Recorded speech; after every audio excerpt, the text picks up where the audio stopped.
तो वही कल शायद किसी वीडियो में मैं बात कर रहा था कि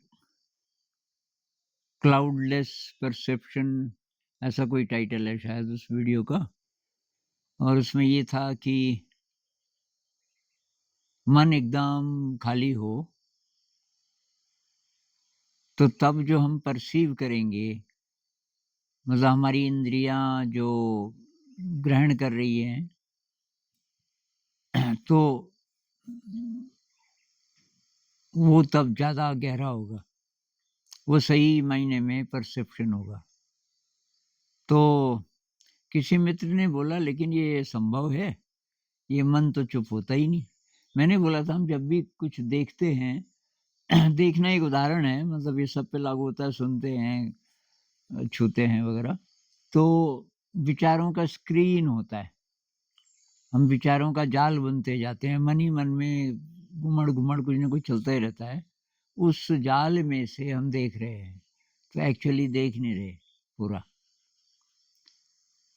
तो और फिर ऐसे ही एक और भी कमेंट था कि ये जो बात होती है कि प्रेज़ेंट में रहो, अ, पास्ट की मत सोचो, फ्यूचर की मत सोचो, लेकिन मन तो चुप होता ही नहीं, लगातार बोलता ही रहता है। तो मेरे विचार से ये काफ़ी एडवांस्ड स्टेट है शायद, ये कि मन चुप हो जाए। जो कृष्णमूर्ति जी कहते हैं ना कि विचारों को देखो, देखो, देखो और फिर मन चुप हो जाता है। किसी-किसी का हो भी जाता होगा, तो इसके लिए काफ़ी हाई एनर्जी चाहिए। लेकिन सामान्यतः मेरे ख़्याल से अगर साँस का पता चल रहा है या शरीर का ख़ासकर अगर पता चल रहा है, तो आप ध्यान में हैं।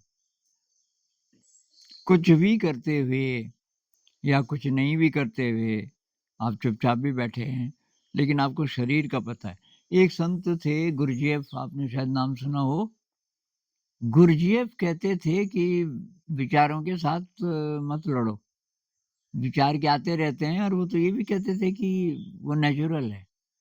मतलब ब्रेन का एक फंक्शन है, सोचना आने दो विचारों को। वो हमेशा बॉडी अवेयरनेस की बात करते थे, साँस भी नहीं।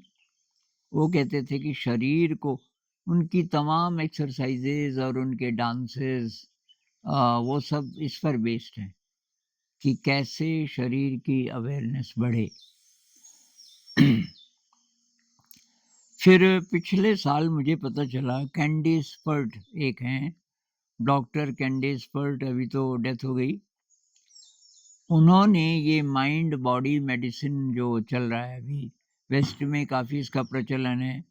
यानी कि हम अपने आप ही अपने मन की शक्ति से अपनी हीलिंग कर सकते हैं, माइंड बॉडी मेडिसिन। तो इसको आगे बढ़ाने में कैंडिस पर्ट का बहुत बड़ा रोल है, और उन्होंने ये साबित भी किया कि मेडिटेशन का बहुत असर पड़ता है हीलिंग में। तो वो ये कहती हैं कि जिसको हम सबकॉन्शियस कहें, अनकॉन्शियस कहें, मतलब माइंड का जो छुपा हुआ हिस्सा है और बहुत विराट है। ये तो पुरानी साइकोलॉजी भी कहती है ना, फ्रॉइड भी कहता है कि बहुत बड़ा है। हमारे मन का वो हिस्सा जिसको अनकॉन्शियस कहें, सबकॉन्शियस कहें। कुछ लोग कहते हैं कि ये एक साथ क्यों बोलते हो आप, ये तो बहुत अलग-अलग हैं। अरे हमने माना है अलग-अलग, वो उसकी डेप्थ अलग-अलग होगी, लेकिन एक्चुअली ये कहने से काम चल जाएगा कि छुपा हुआ, मन का जो छुपा हुआ हिस्सा है, वो कहाँ है? वो ब्रेन के अंदर है क्या? मतलब खोपड़ी के अंदर है? उसने ये प्रूव किया कि हमारा माइंड पूरे शरीर में फैला होता है। तो उस हिसाब से ये जो विपस्सना मेडिटेशन में शरीर पे फ़ोकस करते हैं ज़्यादातर, विपस्सना में शरीर की बात ज़्यादा होती है। ये जो गोयनका जी वाले 10 डे कोर्सेज़ है ना, तो उसमें ज़्यादा काम शरीर पे ही होता है।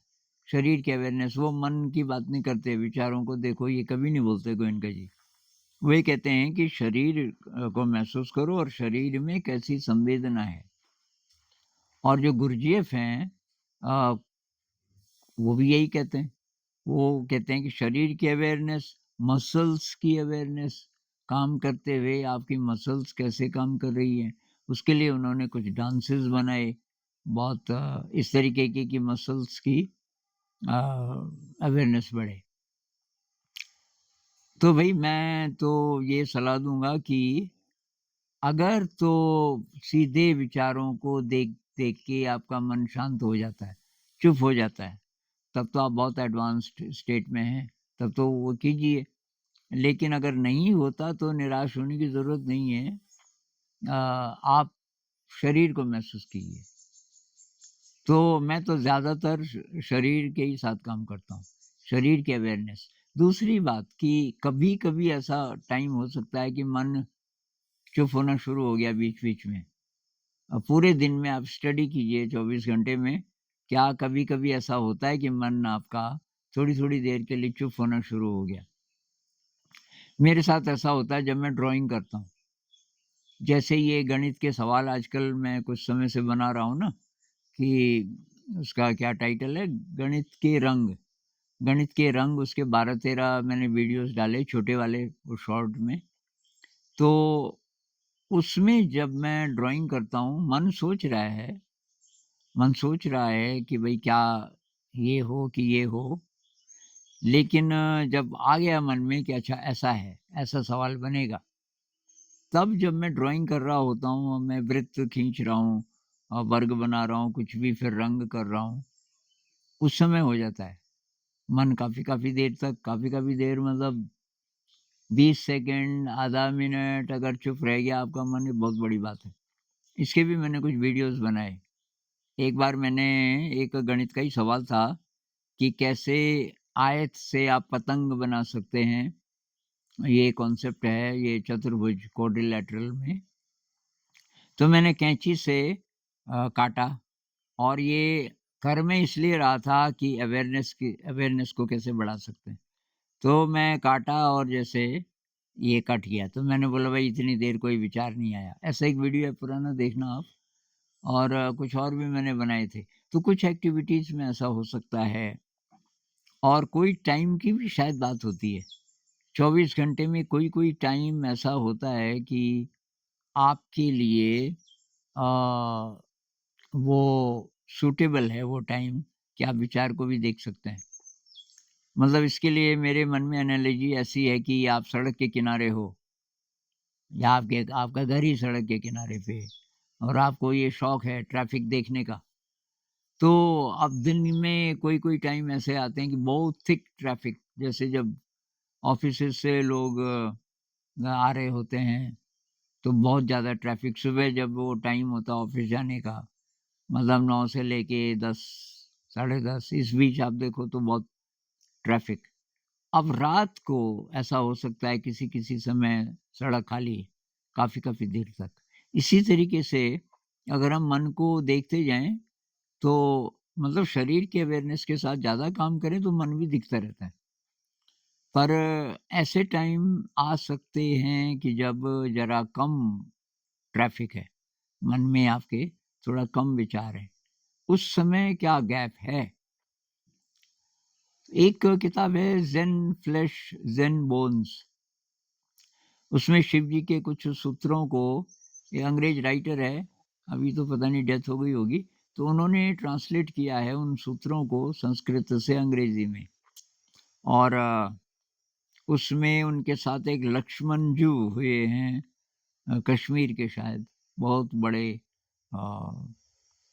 पंडित भी मतलब विद्वान भी और ध्यान में भी बहुत गहरे।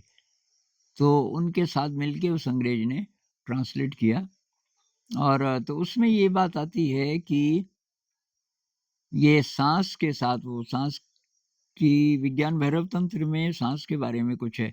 तो उन्होंने विज्ञान भैरव तंत्र से काफ़ी सूत्र लिए और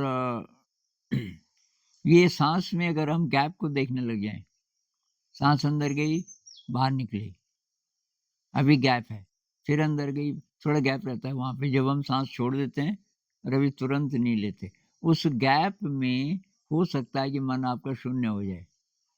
कोई विचार नहीं शुरू हुआ उस बीच और ख़त्म भी नहीं हुआ, मतलब उस समय खाली है, ऐसा हो सकता है। अब हर गैप में ना सही, पर उस गैप में एक संभावना है, ऐसा-ऐसा कुछ। तो प्रैक्टिकल करना पड़ेगा, पर इसकी इस जिद में मत रहिए कि मन शांत हो ही जाएगा। अब कृष्णमूर्ति जी का तो अपने आप होता था। कृष्णमूर्ति जी इसी की बात करते हैं बहुत ज़्यादा, पर वो एफ़र्ट नहीं करते थे, वो उनके अंदर पहले से कुदरत ने उनका ऐसा बनाया ब्रेन, या तो बचपन बचपन से भी था। उनकी बायोग्राफ़ी पढ़ी मैंने मैरी लुटेंस की, कि एकदम बैकएंड हो जाता था कि दिमाग, मन खाली है एकदम। और इसलिए उनके जो गुरुजी थे, ये बात है जब वो 13 साल के नहीं हुए थे उससे पहले की, तो स्कूल भेजते थे और पिताजी ने उनको लिस्ट में डाला हुआ था कि ये मरेगा। उनके बहुत बच्चे मर गए थे उस ज़माने में, इलाज नहीं होते थे, जैसे कोई महामारी आई कुछ। तो कृष्णमूर्ति जी भी उसी लिस्ट में थे कि ये ज़िंदा शायद बचेगा नहीं। और तो वो मैरी लुटेंस कहती हैं कि उनके बहुत इंटरव्यूज़ लिए होंगे और लोगों को भी पूछा होगा कि वो एकदम खाली।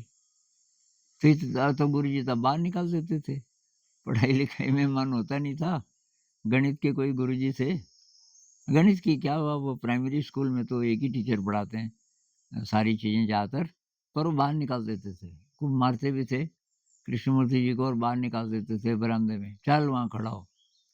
बाद में वही टीचर उनको मिला जब वो बोर्ड टीचर बन गए थे और उनके पैरों में गिर के रोया कि मैं तुम्हें मारता था, जब तुम छोटे थे तुम्हें मैं बाहर निकाल देता था। कृष्णमूर्ति जी ने भी इस बारे में लिखा है कहीं, शायद कमेंट्रीज़ ऑन लिविंग में या कहाँ। तो कृष्णमूर्ति जी के साथ तो भई ये अपने आप होता था। और ये है मतलब अमनी दशा वगैरह-वगैरह, लेकिन ये बहुत एडवांस्ड स्टेट है। और अगर यही होती तो फिर भई विज्ञान भैरव तंत्र में 112 सूत्र हैं, तो और सूत्रों की क्या ज़रूरत थी? तो हमें जिसको जो सूट करे वो करना चाहिए। तो बॉडी अवेयरनेस मेरे ख़्याल से सबको सूट कर जाएगा। और अगर सीधे विचारों को देख के विचार शून्य आप हो जाते हैं, तो वेरी गुड। तो इस पे काम करना पड़ेगा, एक्सपेरिमेंट करना पड़ेगा। नमस्कार।